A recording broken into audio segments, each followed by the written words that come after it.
Salut tout le monde, aujourd'hui je fais une vidéo très rapide sur le tout nouveau Raspberry Pi 3. Alors je viens juste de recevoir le nouveau Raspberry Pi 3, je ne l'ai pas encore testé, mais je peux déjà vous parler de nouvelles caractéristiques et le comparer avec les anciens modèles. Alors déjà premièrement, la première différence se fait sur le CPU, donc on passe d'un quad-core 900 MHz pour le Raspberry Pi 2 à un quad-core à 1,2 GHz pour le Raspberry Pi 3.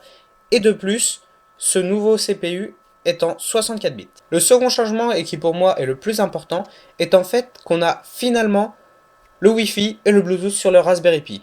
Oui, le Raspberry Pi 3 a le Wi-Fi et le Bluetooth intégrés, donc plus besoin d'avoir une Wi-Fi, donc clé USB Wi-Fi pour le Raspberry, etc.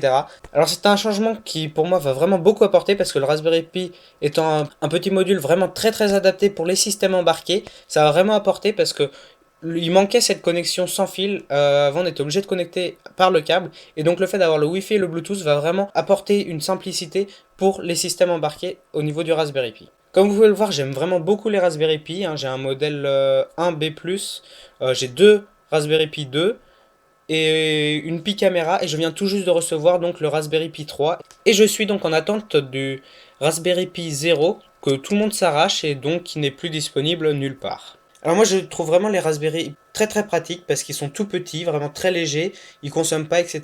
Et ils ont pourtant pas mal de performances, on peut faire tourner des OS en ligne de commande sans aucun problème, faire tourner des programmes, etc.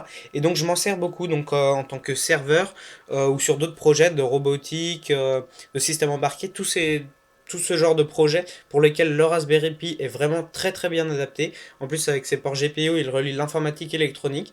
Et en fait, j'ai pas montré ces projets sur YouTube, donc si jamais ça vous intéresse, dites-le moi dans les commentaires. Je ferai des vidéos sur mes projets de Raspberry Pi, et n'oubliez pas de vous abonner, hein, pour pas rater les vidéos que je ferai. Et sinon, voilà, c'est à peu près tout, donc on se dit à très bientôt.